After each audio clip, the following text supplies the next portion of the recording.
parte. Bene.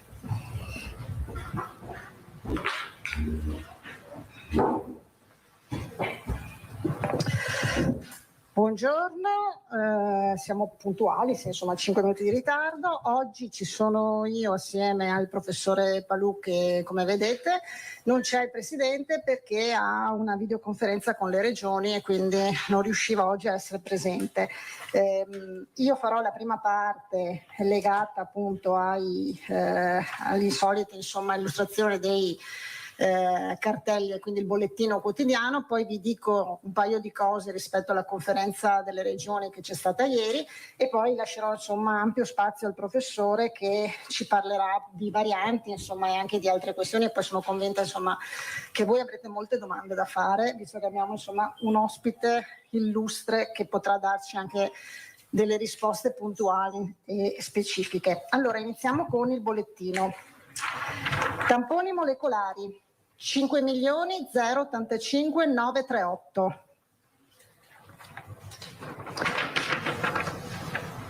Test rapidi 4.432.893 risposte puntuali e specifiche. Allora iniziamo con il bollettino. Tamponi molecolari 5.085.938.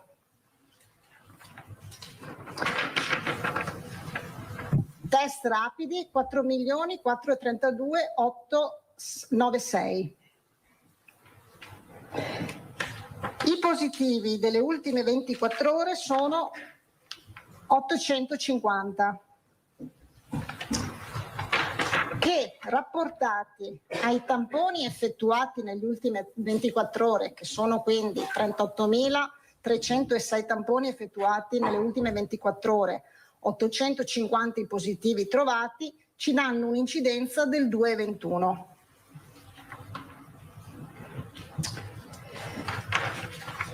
Il numero dei positivi a inizio pandemia oggi, quindi dal 21 di febbraio 2020 ad oggi, sono 415.822. I positivi invece attuali che noi abbiamo sono 20.035.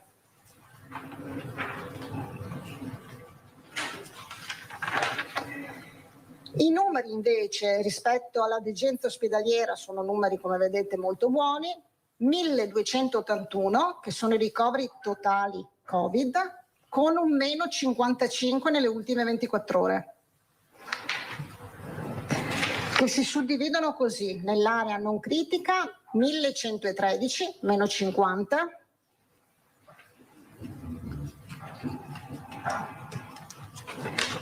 e nelle terapie intensive attualmente ci sono 168 persone, quindi meno 5 rispetto al bollettino di ieri. Le persone invece in terapia intensiva non Covid sono 276, quindi vedete che il numero delle persone in terapia intensiva non Covid sta aumentando, ha superato di molto invece le persone in terapia intensiva Covid, perché come sapete sono state riaperte anche tutte le attività chirurgiche di elezione che erano state sospese nel periodo invece di forte intensità e di forte stress del sistema. Il totale dei morti è 11.404 più 7 nelle ultime 24 ore. I dimessi ad oggi sono 20.799.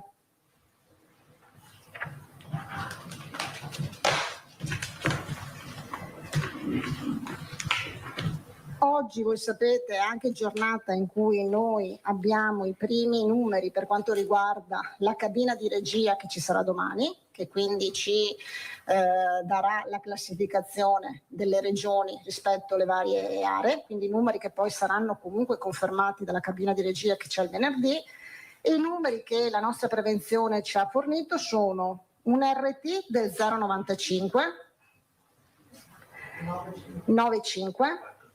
0,95, incidenza 97 su 100.000 abitanti, quindi questo è un numero buono, e l'occupazione ospedaliera 15% sia per le terapie intensive, il 15% anche per l'area non critica. Sapete che lì il delta è 40% per l'area non critica e il 30% per le terapie intensive. Mentre il dato, e lo diceva adesso sentendo anche il professor Pallù, dell'RT è un dato che ci preoccupa, ci deve far preoccupare, ma al tempo stesso anche quindi porre tutte le dovute attenzioni e ricordare che i nostri comportamenti sono fondamentali, perché è chiaro che le misure che noi dobbiamo mettere in atto proprio per riuscire a avere parametri di questo tipo sono misure che passano attraverso i comportamenti e la responsabilità dei singoli individui, quindi distanziamento sociale, utilizzo della mascherina, igienizzazione delle mani. Quindi è chiaro che il messaggio che noi, il Presidente continua a dare, è quello di non abbassare la guardia, ma di porre ancora tanta attenzione e quindi seguire in maniera molto scrupolosa anche quelle che sono tutte le situazioni, ma anche le indicazioni che noi dobbiamo seguire, perché è vero che la campagna vaccinale sta andando avanti molto bene. Oggi, il dato di oggi, quindi riferito a ieri, è di 42.686 somministrazioni. Voi sapete che il target che ci ha dato il commissario Figliuolo è di 40.750, quindi noi siamo sopra 42.686 somministrazioni. È una campagna che va avanti con ultime call che facciamo e utilizziamo anche questo spazio per gli over 60. Quindi diciamo, se ci sono ancora persone over 60 che non si sono prenotate, affrettatevi, per carità, ci sarà sempre spazio, non è che chiudiamo nulla, però insomma vorremmo che in questi giorni che ci sono ancora alcuni posti liberi andassero a prenotarsi, o comunque sapete insomma la vaccinazione non è obbligatoria ma è facoltativa, ma facciamo ancora quindi questa call per gli over 60 perché nei prossimi giorni, ma lo faremo insomma al momento opportuno, probabilmente vista la situazione inizieremo anche a aprire per la categoria inferiore, quindi per l'altra categoria, quindi i cinquantenni, 50-59, ma ne daremo comunicazione, quindi facciamo ancora questo appello a tutti i cittadini insomma, che ancora non si sono prenotati, dicendo che c'è la possibilità di prenotarsi e quindi di farlo. Ieri è arrivata anche un'altra comunicazione, ieri sera, e poi eventualmente il professor Pallù vi dirà anche meglio insomma se ci sono domande specifiche, un'ulteriore comunicazione rispetto alla seconda dose dei vaccini a RNA messaggero, ossia Pfizer e Moderna. Voi sapete che era arrivata una prima circolare che diceva che in caso di emergenza si poteva appunto fare la seconda somministrazione dopo 42 giorni. Ieri sera invece è arrivata una nuova circolare che dice che è raccomandabile, quindi insomma ci sono stati degli studi, quindi la seconda dose può essere fatta dopo la 6ª settimana, quindi 42 giorni. Quindi va anche a cambiare un po' quella che è la strategia, perché c'è questa indicazione più precisa e più puntuale che quindi ci dice anche che quindi le seconde dosi possono essere fatte, ma è raccomandabile, scusate, che vengano fatte dopo la 6ª settimana, quindi intorno ai 42 giorni. Le ultime cose che vi dico rispetto invece alla conferenza stampa, alla conferenza delle regioni che c'è stata ieri. Sapete che ieri si è parlato dei provvedimenti che sono e quindi gli emendamenti che le regioni hanno presentato per quanto riguarda il decreto 52, quello insomma ultimo, quello che conosciamo, e le regioni hanno ripresentato le stesse richieste, quindi aumentare di un'ora il coprifuoco, quindi arrivare fino alle 23, la riapertura non in luglio ma dal 1° di giugno dei parchi tematici, di tutto quel comparto che era previsto il 1° di luglio, l'indicazione di riapertura anche rispetto alle piscine all'interno che non sono previste da nessuna parte, il discorso di chiarire tutta la partita del wedding, degli eventi che non è inserito, la possibilità della ristorazione all'interno e l'apertura durante i fine settimana anche dei centri commerciali e dei negozi che oggi sono chiusi. Sono le stesse osservazioni, gli stessi emendamenti che già conoscevate, ieri sono stati ribaditi in conferenza delle regioni. La conferenza delle regioni ieri ha anche approvato le linee guida per le riaperture delle strutture extraospedaliere per anziani, disabili e quant'altro, quindi tutto il settore dell'extraospedaliero. Noi era molto attesa questa cosa per quanto riguarda le case di riposo. Il lavoro che è stato fatto è stato un lavoro tecnico tra le 5 prevenzioni che si sono riunite, quindi delle 5 regioni che coordinano che fanno parte di questo gruppo. Lunedì sera assieme al dottor Rezza e al dottor Brusaferro, ero presente anch'io come coordinatrice del gruppo, e sono state quindi definite e concordate le linee che sono state approvate ieri. Quindi Ministero, Istituto Superiore di Sanità, insomma, su quel testo hanno concordato. Ieri la conferenza le ha approvate e le ha trasmesse poi al Ministero, perché c'è un duplice passaggio. Uno deve essere quello di un recepimento nazionale e quindi di un'emanazione da un punto di vista nazionale, perché ci sia un'uniformità su tutto il territorio nazionale, e poi c'è la richiesta però di abrogare il famoso articolo 11,6 del decreto di marzo, che è quello che invece limiterebbe l'accesso alle strutture solo nei casi di fine vita o comunque solo in indicazioni molto particolari. Cosa dicono le linee guida? Faccio molto velocemente. Allora, permettono la possibilità di aprire alle visite dei parenti all'interno di queste strutture quando il familiare o il parente è in possesso del Green Pass e quindi ha una delle 3 condizioni che sono previste: vaccinazione completa, tampone nelle ultime 24 ore o aver già superato appunto la malattia, quindi essere già stato aver superato e quindi essere già stato contagiato e aver avuto il Covid.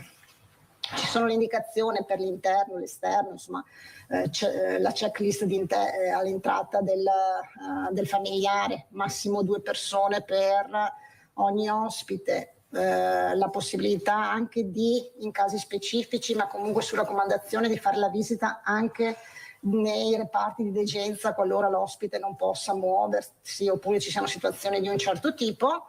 Accanto a questo ci sono anche le indicazioni per i nuovi accessi e ingressi delle persone, in cui anche in questo caso si distinguono tra la persona che entra con la vaccinazione completa, che quindi poi seguirà l'iter dello screening previsto all'interno della struttura, ma entra nella comunità, per capirci, quindi non fa nessun tipo di isolamento. La persona che ha avuto solo la prima dose, e quindi anche in questo caso è in attesa della seconda dose, entra senza fare quarantena, ma poi seguendo invece gli screening previsti, quindi settimanali all'interno delle strutture, mentre la persona che non è ancora vaccinata fa un isolamento, una quarantena iniziale di 10 giorni e poi invece entra in maniera completa all'interno della struttura. Queste sono, insomma, ho un po' in maniera molto veloce riassunta le linee. Le regioni concordano nel fatto che ci deve essere un'indicazione forte nazionale e quindi un recepimento in un'ordinanza, in una circolare, in un provvedimento, insomma, anche perché si parla dell'abrogazione di un comma di un articolo appunto previsto nel decreto di marzo, e che ci sia poi uniformità in tutto il territorio, perché chiaramente è una tematica delicata, sentita. Tutti siamo consapevoli che c'è bisogno di tornare anche a un contatto, a una visita, perché ci sono poi aspetti di natura emotiva e psicologica che sono altrettanto importanti rispetto a quelli di altro tipo. Io mi fermerei qui, non so se ci sono domande, poi passiamo subito invece al professor Palù, che ha sicuramente molte cose e sono sicura che voi avrete molte domande da fare. Ma un attimo, mi sono dimenticata un compleanno e quindi è giusto mantenere le tradizioni. Oggi compie 100 anni la signora Emilia Codato di Chirignago. Facciamo gli auguri.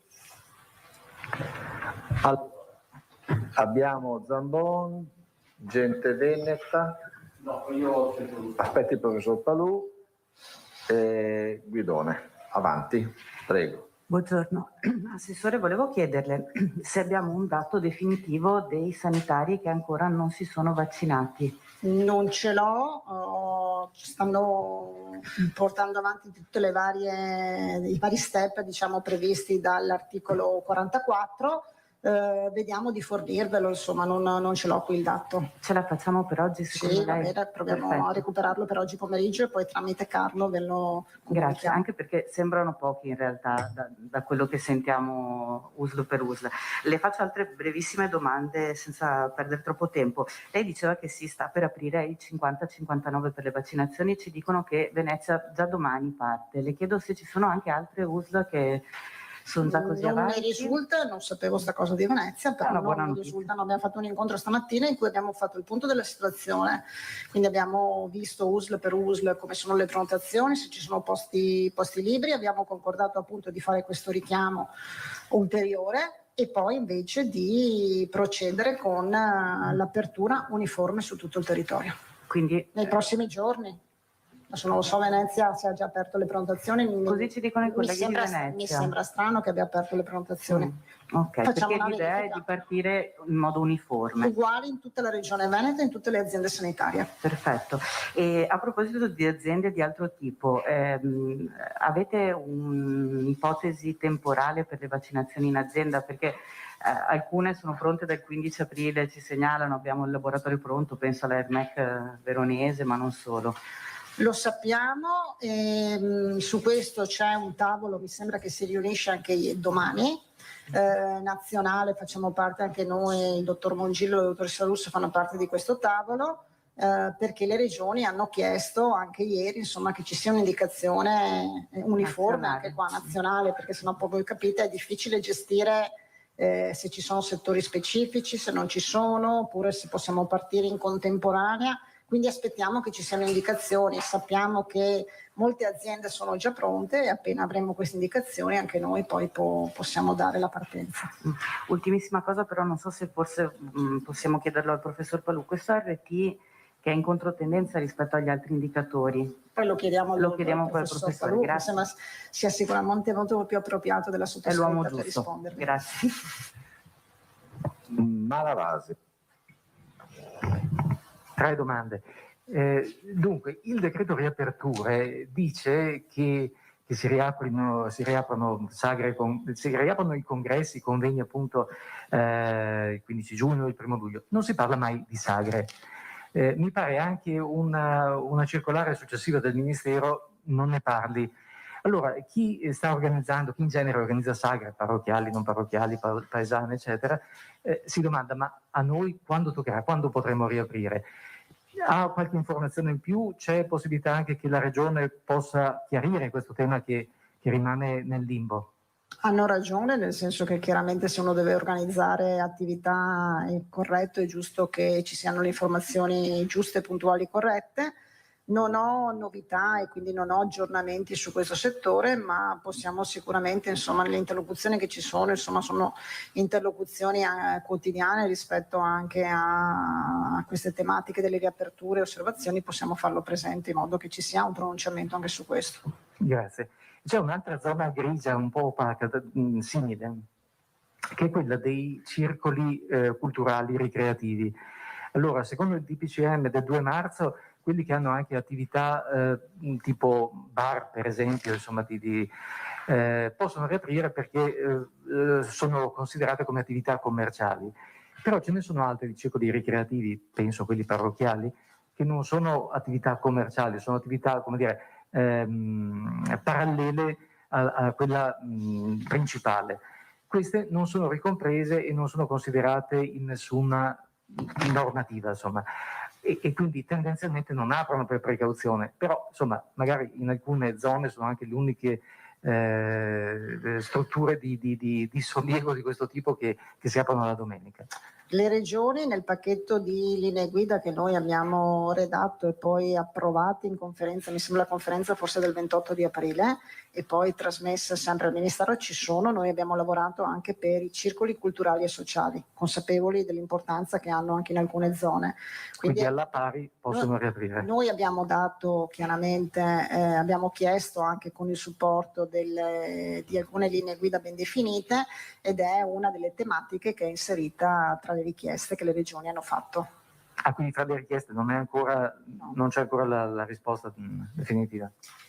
Terza domanda, la posizione della Regione rispetto all'apertura che mi pare di questi ultimissimi giorni per il ritorno all'idea di vaccinare tutti gli operatori, tutti gli residenti nelle piccole isole, nelle zone insomma di maggior pressione, maggiore interesse e attrattività turistica.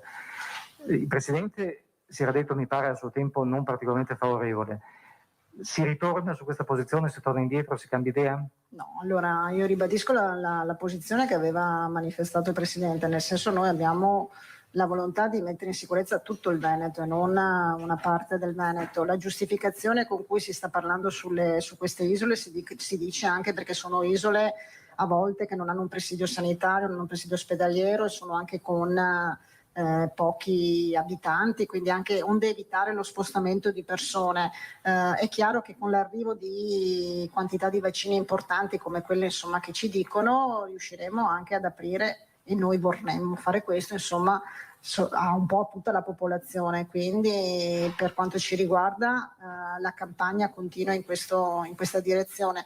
Dopodiché attendiamo, perché è giusto e corretto attendere anche se ci sono indicazioni, le imprese, il comparto turistico, altri comparti che sono i comparti forse anche che sono più a contatto con le persone, ogni tanto qualcuno dice le cassiere del supermercato rispetto insomma, quindi la grande distribuzione, attendiamo insomma un po' tutte le regioni, l'hanno fatto presente anche ieri in conferenza delle regioni e anche il giorno prima in Commissione Salute, delle indicazioni precise però su questo. Ok, grazie. Guidone.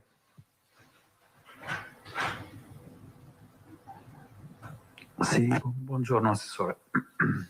Le giro delle domande che ci arrivano dagli ascoltatori. Ieri è stato detto che i sessantenni, o meglio quelli nella fascia dai 60 ai 69, hanno questa priorità fino al 19 maggio per prenotarsi. Allora le chiedo, se per qualunque motivo un sessantenne non si è prenotato entro quella data, ma in seguito decide di farlo il vaccino, la data diventa poi diciamo random, può essere qualsiasi subito oppure va a finire in estate? No, noi abbiamo aperto le agende, se vi ricordate, abbiamo aperto fino al 19 di maggio le agende per le prenotazioni con la fascia over 60 e quindi si sono prenotati gli over 60, ma continuavano ad essere aperte le agende per l'over 70 l'over 80 che non si era prenotato, e quindi continuerà anche dopo. Non è che se uno è rimasto indietro o comunque decide di vaccinarsi tra 2 mesi non trova, quindi viene garantita. Ho capito. E poi c'è un ascoltatore che è del 55, classe 55, che ha il richiamo del vaccino Pfizer il 24 di maggio. I richiami che sono stabiliti vengono mantenuti. Quindi saranno dalle nuove somministrazioni che inizieranno a inserire appunto per la seconda dose indicazioni diverse, ma quelli che hanno richiami già previsti chiaramente vengono mantenuti, anche se voi capite sarebbe se no un lavoro immane e inutile. Quindi non ci sarà una riprogrammazione degli appuntamenti? Chi ha richiamo Pfizer o Moderna mantiene la data di richiamo. Grazie. Abbiamo Moscati e Giacomuzzo. Tu dopo? Giacomuzzo prima. A Palù. Allora no, ancora non avevo aperto la sessione. Prima però parla il professore. Assessore, buongiorno. Buongiorno. Volevo chiederle un chiarimento sulle case di riposo. Mi pare di capire, allora è stato fatto un passo avanti, ma ancora non si può dire si apre perché manca questo decreto. Manca, allora c'è bisogno assolutamente, perché c'è un'indicazione, la trovate nel decreto del 6 di marzo mi sembra, articolo 11,6, perché me lo ricordo molto bene, che quindi limita, chiude la possibilità di visita all'interno delle case di riposo, delle strutture di altro tipo. Quindi bisogna che prima venga rimosso quella indicazione e contestualmente alla rimozione di quella indicazione ci siano le nuove linee guida, che sono quelle che sono state approvate ieri. Poi in che forma il Ministero deciderà di ordinanza, circolare, nuovo decreto, emendamento all'interno di un provvedimento, non lo so, però quello che deve succedere, cioè diciamo così, la prassi più corretta e l'iter è questo. Legge deve in qualche Quindi modo ci deve essere un provvedimento da parte del Ministero. Lei ha una previsione di tempi? Allora, lunedì sera l'incontro appunto sia con il dottor Rezza che col dottor Brusaferro abbiamo chiesto proprio molta velocità, loro si sono impegnati perché, ripeto, i testi che sono usciti sono testi condivisi con loro, anzi seduta stante hanno fatto le modifiche, le correzioni che noi abbiamo subito, visto che era il Veneto comunque che materialmente scriveva il testo e poi lo distribuiva, abbiamo subito quindi apportato le modifiche. Quindi sul fatto che il testo debba essere di nuovo visto, rivalutato, corretto, no, perché è stato fatto insieme con loro, quindi adesso si tratta di capire, abbiamo dato urgenza comunque.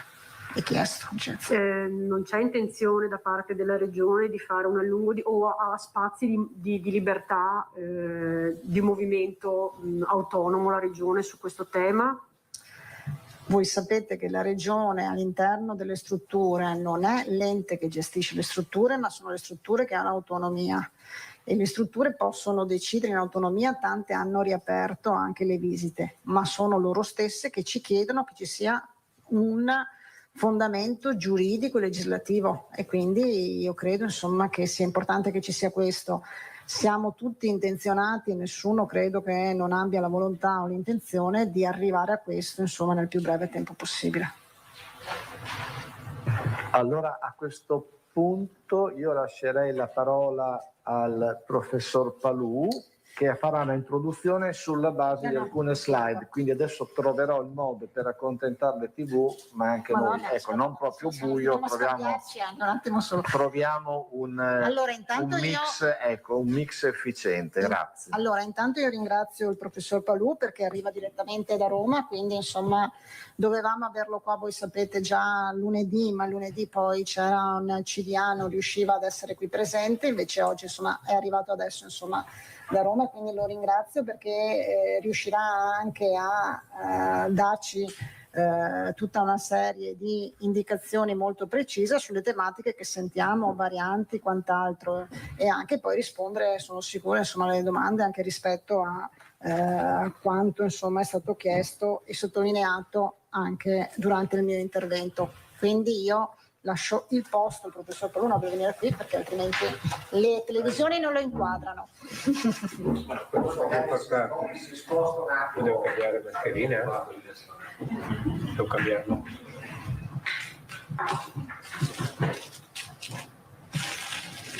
No, riesce a parlare meglio così si sente anche meglio, insomma.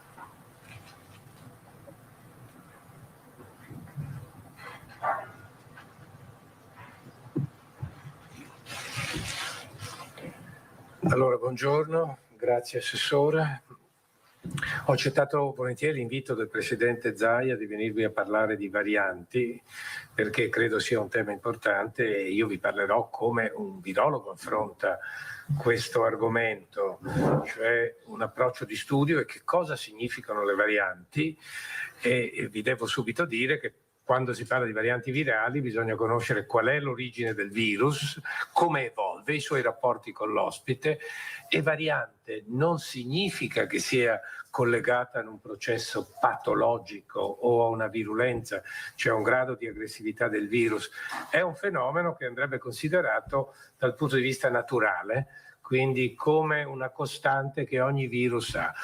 Ho cercato di servirmi di diapositive perché mi rendo conto che non è un argomento per non addetti ai lavori e cercherò di essere semplice e le illustrazioni servono solo per farvi capire quello di cui ci occupiamo.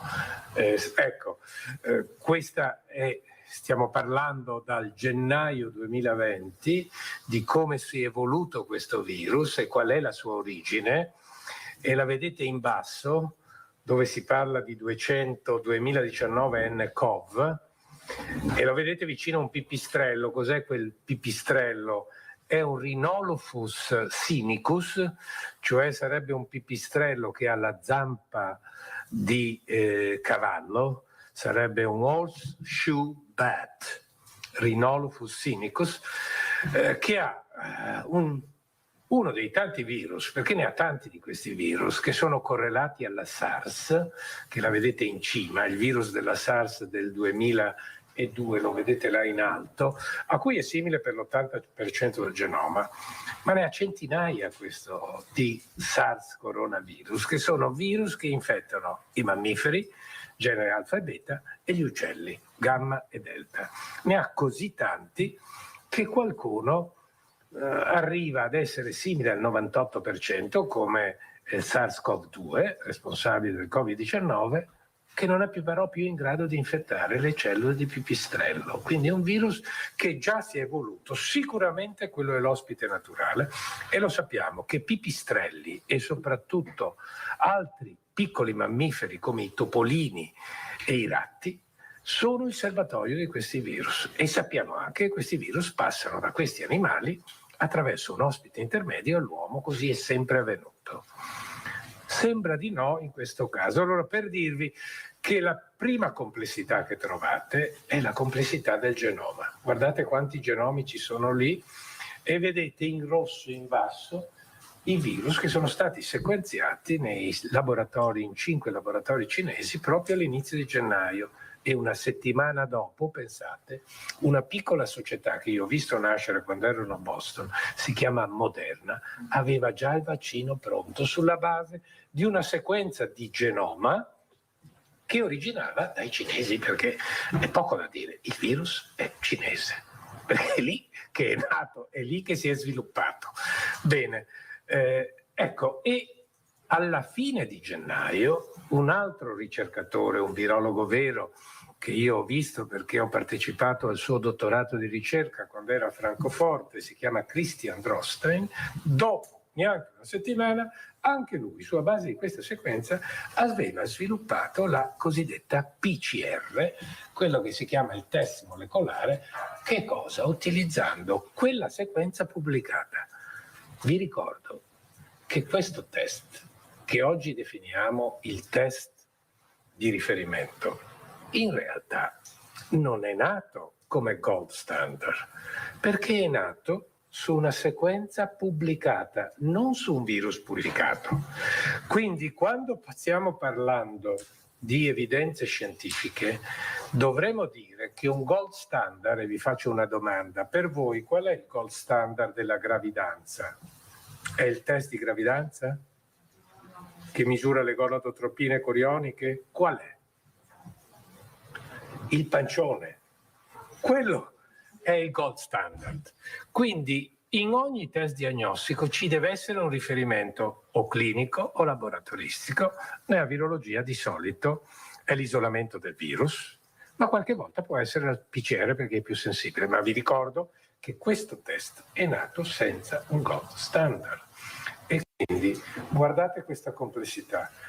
Siccome è molto sensibile, rischia spesse volte, dopo i 30 cicli, di amplificare sequenze che sono nel nostro genoma o che sono comuni a altri coronavirus che circolano, i cosiddetti falsi positivi. Andiamo alla prossima diapositiva. E questa vi illustra quant'è la complessità del virus. È il più grande virus a RNA che infetta l'uomo e i mammiferi. 30.000 nucleotidi, che vuol dire 26 geni che li vedete elencati lì. Sapete quant'è il nostro genoma? 3 miliardi e mezzo di nucleotidi, quindi la differenza è 6 logaritmi, indice di grandezza. E voi non pensate che nel nostro genoma, in 3 miliardi e mezzo di sequenze, non ci sia qualche sequenza genica che assomiglia a questo virus? Certo che c'è. E quindi questo ci fa allertare. Allora, ma io vi devo parlare di evoluzione di varianti. Allora, tutti i virus a RNA mutano naturalmente nello stesso individuo, in un altro individuo.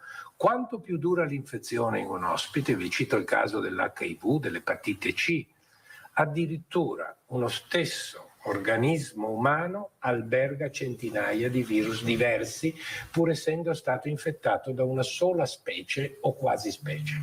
Questi si chiamano quasi specie perché le differenze del genoma sono intorno al 2-3%. Quindi quei 30.000 nucleotidi che vedete, basta variazioni dell'1% per dire che è un virus diverso, perché il virus muta, gli RNA virus mutano, i DNA mutano molto meno, perché correggono gli errori. Il nostro genoma muta, soprattutto se ci esponiamo a Marghera, alle polveri, se ci esponiamo agli idrocarburi, ai carcinogeni chimici, o naturalmente per una questione stocastica, perché replicando le nostre cellule più replicano, più accumulano errori.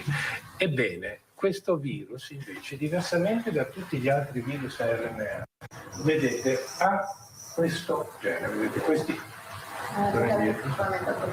si chiama esonucleasi, condizione.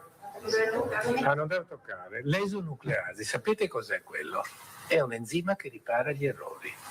Se incorpora un nucleotide sbagliato, il virus lo corregge. Quindi questo virus muta un nucleotide per genoma al mese, che è 10 volte meno dell'influenza e dell'HIV.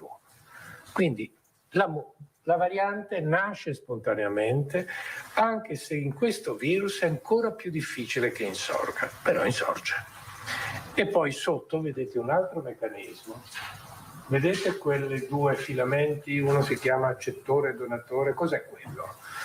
Quando un pipistrello è infettato con due virus diversi, vi ho detto che ne ha circa 100, il Rhinolophus sinicus, quello che esiste in una caverna unica al sud della Cina, dove Zheng Lixi, la virologa di Wuhan, ancora 10 anni fa è andata a coltivarli, a prenderli e a coltivarli in laboratorio. Ecco, questo è un altro fenomeno che unico di questi virus, assieme agli oncoretrovirus, ai virus che danno il cancro nell'uomo, che hanno un genoma appaiato, come una specie di cromosoma.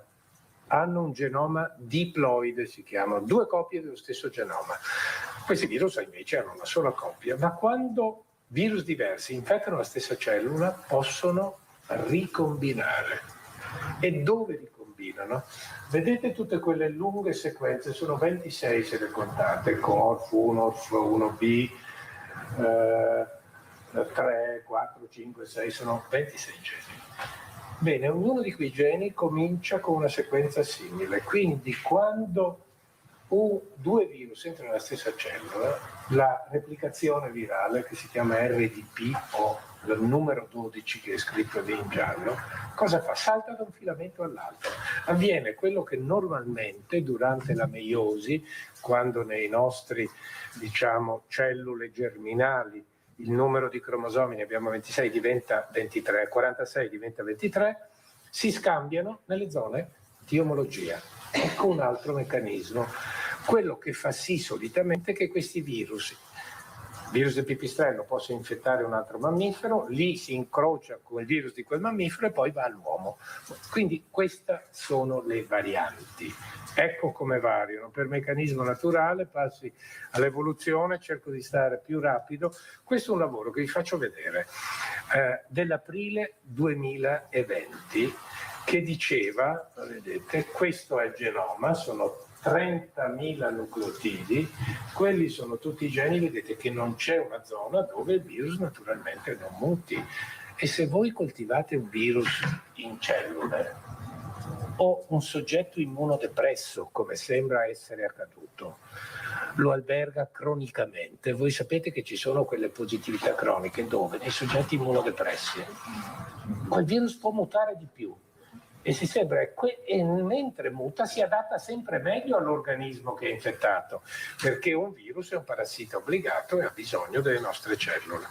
Vedete, lì ci sono mutazioni su tutti i geni, voi tenete in considerazione S, che vedete è un gene molto importante, è il gene della proteina che lega il recettore, è 1750 aminoacidi, quindi sono 5.000 e passa nucleotidi, quindi se sono 30.000 un sesto del genoma virale.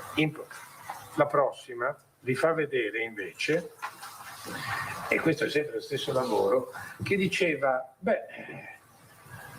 non abbiamo prove, e questo è stato invece sconfessato all'epoca, vedete come avanza rapidamente la scienza. 7 giorni per fare un vaccino con una nuova piattaforma, per dire che non c'era evidenza allora che queste varianti, che pure erano presenti già nel virus di Wuhan, e poi vedete quanto rapidamente si è diffuso da noi, era già diverso, non alteravano, diciamo, la capacità di replicare del virus, né la capacità di dare malattia o di essere più o meno virulente, ma mancava un modello sperimentale e mancavano soprattutto delle osservazioni e l'importanza di studiarle come si studiano. Allora, si studiano, non basta sequenziare il genoma, bisogna poi verificare che quella mutazione ha quel fenomeno, è correlata a quel fenomeno. Più febbre, più infezione polmonare, infezione gastroenterica, infezione del sistema nervoso centrale. Ecco, questa è la correlazione che allora non c'era e che oggi conosciamo esserci in parte, perché 26 geni, ecco, quelli che avete visto, quelli accessori, non quelli che fanno la struttura del virus, che è quell'involucro, si chiama corona perché ha quei petali, la proteina S è un trimero, sono 3 molecole insieme che formano una specie di corona, dal latino appunto corona di alloro. Ecco, allora, se va avanti dimostra, ecco, questo è il primo studio che diceva questo virus è naturale.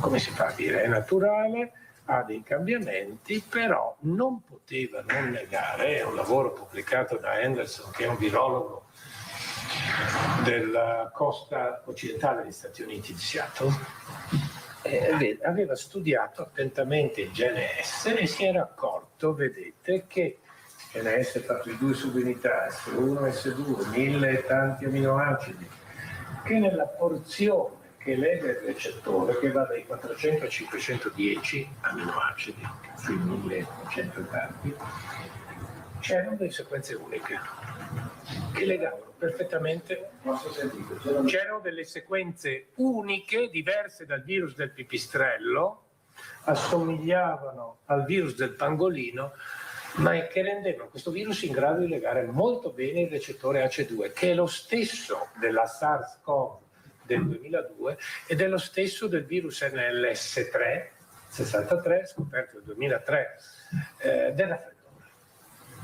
Quindi lo stesso recettore, ma non legano più. Ma che cosa aveva in più questo virus? Aveva uno stretch, cioè una sequenza di amminoacidi base che non si era mai trovata. E questa è una sequenza che noi conosciamo bene. Questa proteina S è simile a quella del virus dell'influenzale, studiata ancora nel 1980, è la prima proteina umana cristallizzata, di un virus umano cristallizzata e studiata in dettaglio, con una sequenza di arginine che cosa favorisce? Che quando un virus avviene su una cellula trova le nostre proteasi, che tutti abbiamo, cioè delle enzimi che tagliano le proteine, e poi permette a questo segmento qua di fondere con la membrana. Ecco, questo è assolutamente unico. E vi posso dire che un fenomeno del genere si trova anche nel virus influenzale. Voi lo coltivate in cultura e dopo un po' acquisisce queste sequenze. Cultura di cellule umane. Quindi vi ricordo che il virus dell'influenza è un virus zoonotico perché ci viene in origine dall'anatra. Ma se voi lo forzate, lo coltivate su cellule animali e cellule umane, lui acquisisce nuova capacità. Una di queste è questa sequenza qua. Quindi, ecco, questo è uno studio che ho fatto io con un gruppo di virologi che dimostra, ecco, per capire come funziona un virus e come evolve, non basta fare la sequenza, bisogna avere anche la struttura. E la struttura oggi la possiamo ottenere o con la microscopia elettronica o cristallizzando quella proteina e andiamo ad assegnare, vedete, in tutte quelle varie zone dove c'è questo ovale amaranto, questa è la zona che lega il recettore, questa lega degli acidi sialici che sono presenti sulle membrane, ma anche questa può variare, guarda caso, è lo stesso recettore del virus dell'influenza. Quindi questo virus, come infetta una cellula, prima riconosce l'acido sialico degli altri gangliosidi, poi riconosce il recettore. E poi cosa deve fare? Deve fondere. Quindi vedete, in questa porzione, vedete, c'è quell'insieme di strutture che permette di essere riconosciuto facilmente dalle nostre proteasi. Questo virus quindi infetta facilmente e ha 3 cose uniche. Queste sequenze che non c'erano da nessun altro virus, Questa porzione N terminale, che è unsunken, come dice in inglese, non ha un carrier, non è introflessa in se stessa, è esposta. E questo è molto strano, perché normalmente quando un virus passa da un ospite a un altro deve sfuggire al controllo immunitario. Questo invece si presenta benissimo per essere riconosciuto. E poi quest'altra di cui vi ho parlato. Ecco, questo per farvi capire che per ricostruire la storia di un virus non basta avere una sequenza o fare un tampone. Quello è una cosa che un virologo fa come primo acchito se si trova in un ospedale. Bisogna studiarlo attivamente prima di porre delle ipotesi, fare delle previsioni, e noi viviamo in un mondo dove gli scienziati fanno previsioni. Il compito dello scienziato non è di fare delle previsioni o di dire cosa succederà o quanti moriranno o come evolverà su una base, così. È quello di fare delle ipotesi scientifiche e dire cosa succede. E la mia ipotesi è vera o non è vera? Posso verificarla o no? Quindi direi, questo è per richiamare l'attenzione sul fatto che il compito di un virologo, ne avete visti tanti sfilati in televisione, ma vi ricordo che un virologo fa questo mestiere, non fa quegli altri mestieri. Andiamo avanti. Ecco, è questo che vi illustra un bellissimo lavoro che dimostra cosa è successo a questa proteina, perché improvvisamente infetta così bene l'uomo. Lo vedete questo pinnacolo che c'è qua in cima? Ecco, vi ho detto che è un trimero, è fatta di 3 molecole, ma bisogna che per riconoscere il recettore, almeno una di queste sia in una conformazione aperta. Questo che vedete qua sulla sinistra era il virus di Wuhan, la prima variante è questa qua, vicino. Dov'è questa mutazione? È un po' fuori dal sito che lega il recettore, che vi ho prima mostrato, è un po' fuori, non è neanche nel sito che fonde con la cellula membrana, ma è fuori, sembra un sito distante, ma guardate, cambia da un acido aspartico a una glicina. E cosa succede? Bene, questo lavoro dimostra che questa semplice modificazione fa esporre un monomero e riconosce meglio, aumenta di 10 volte l'affinità. Quindi già da Wuhan a qua il virus era cambiato, ed è il virus che tutto nel 2010 si è espanso. Avanti, questo invece è un lavoro recentissimo che vi mostro dopo, se va avanti. Ecco il problema delle varianti. Ecco, qui lo vedete nella sua configurazione tridimensionale, cioè nelle 3 dimensioni dello spazio. 1, 2, 3 monomeri. Questo è il sito della prima mutazione della variante studiata attentamente, 614. Vedete, se c'è un aspartico è foldata, è chiusa in se stessa. Ma se arriva la glicina, guardate cosa succede a questo monomero, va subito in su. Ed è questo che permette di attaccarsi e diffondersi. Tenete presente che quando si studia un vaccino bisogna conoscere la struttura del virus, perché secondo voi, questo è quando è fuso, vedete quando è fuso il virus, diventa una specie di elica perché deve perforare la membrana, entrare nella cellula e liberare l'acido nucleico. Secondo voi, un anticorpo prodotto da un vaccino o da un'infezione naturale, per essere efficace, quale struttura deve riconoscere? Questa o questa? Questa. Si chiama prefusione. E oggi stiamo imparando da questi lavori, ma anche dai vaccini sull'RSV, perché dall'81 non abbiamo ancora un vaccino per l'HIV. Non solo perché è pieno di zuccheri, ma perché ha conformazioni molto rapide. In nanosecondi, appena tocca il recettore, quello cambia e non è più riconosciuto. Allora, vi posso garantire che, diversamente dall'AstraZeneca, i vaccini successivi, Pfizer, Moderna e Johnson & Johnson, sono caratterizzati da avere la proteina S, che è l'immunogeno, sapete che tutti ci immunizziamo, un vettore adenovirale che rilascia questo gene nella cellula e la fa esprimere, o con un mRNA, un RNA messaggero, una molecola informazionale che la fa esprimere rapidamente la cellula. Ma in questa conformazione, per mantenere questa conformazione, cosa bisogna fare?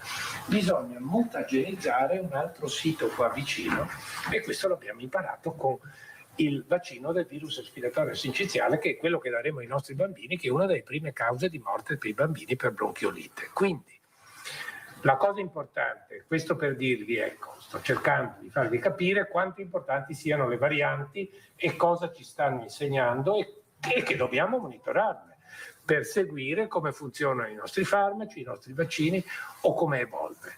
E per monitorarle ovviamente dobbiamo avere dei modelli sperimentali. Sapete perché nel 2014, quando si decise di bloccare, ero presente a Washington come responsabile dei virologi europei, la sperimentazione, quella che si chiamava gain of function, che vuol dire modificazione genetica, con cui 2 ricercatori avevano reso H5N1, il virus dell'aviaria, trasmissibile all'uomo, modificando alcune sequenze di una proteina simile a quella S che avete visto adesso? Beh, si decise che si bloccava tutta la sperimentazione sull'influenza fino al 2019, a novembre, governo americano e tutti i finanziamenti, ma si doveva lasciare andare avanti quella sui coronavirus perché non avevano un modello animale. Poi si è scoperto l'anno scorso che invece il criceto, il furetto e guarda caso il visone, perché in Danimarca una di queste varianti ha cominciato, si è trasmessa dall'uomo ai visoni, dai visoni ai visoni e poi dai visoni all'uomo. Ce l'ho qui rapportata, ma non voglio dilungarmi, vi lascio poi queste diapositive e voi ve le andate a studiare. Allora, storia delle varianti. Vabbè, qua c'è la Cina, no?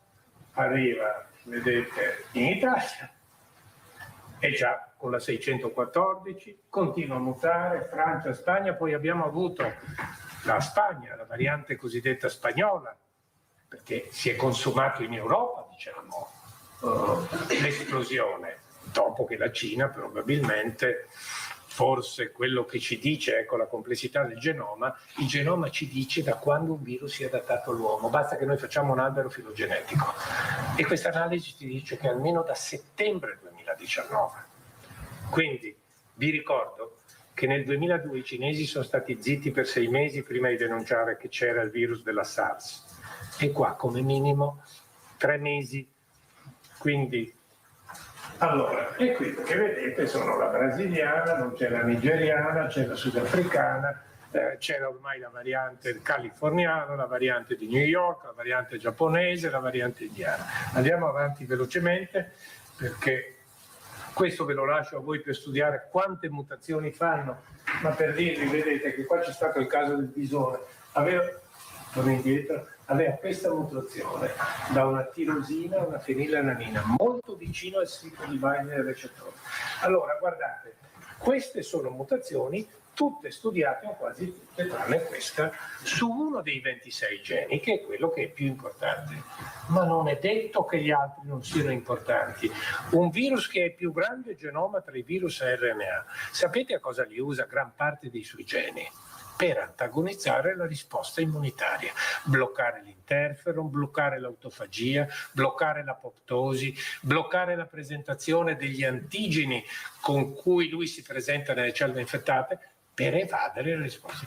Quindi, se noi dobbiamo avere un quadro completo del virus, quando parliamo di varianti, un virologo dovrebbe studiare tutto il genoma e tutti i geni e capire se una di queste mutazioni o delle altre o ricombinazione, come vi ho mostrato, può impattare, rendere il virus più virulento, più aggressivo o modificarlo. Avanti. Ecco, allora, qua vedete le principali. Guardate qua sotto, vedete, questa è la variante inglese che è cominciata a settembre nel Kent e è diventata rapidamente, nel giro di 6 mesi, il 90 e più %. Posso dirvi che la scorsa settimana questa variante in Italia costituiva il 91,4% di tutto il virus circolante. Quindi vedete, e poi vi mostrerò dei dati che vi faranno capire